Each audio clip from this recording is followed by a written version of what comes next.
That's right, Bulls fans. Welcome to another edition of the Blazing Beard Bulls blog. And the Punisher, I'm in my costume from the Comic-Con. I took my 7-year-old, my 9-year-old, we went down there and we had a blast and we saw lots of people in costume, dressed up and making believe. And so after I came home, it dawned on me, I was in my black and white costume, and I was like, oh yeah, that's right. It's like the reffing in the NBA. They're just putting on costumes, but really they're just actors.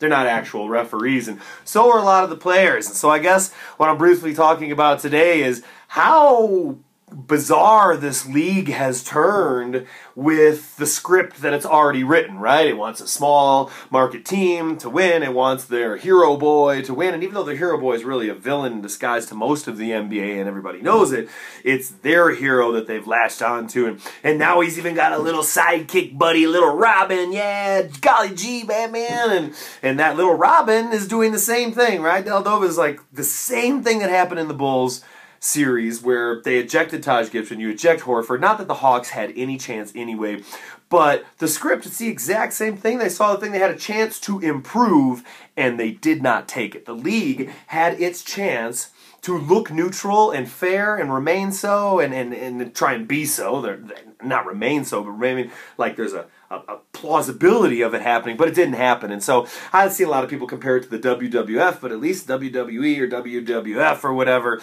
at least they don't pretend really that the referees make any difference at all. We know it's scripted ahead of time, and it's becoming that way with the NBA. And strange to me, how we've seen this. So maybe it'll buck the trend. I expect Golden State to really throttle LeBron, but if the script is written fully for this year, then we will indeed see some more bizarre things happening.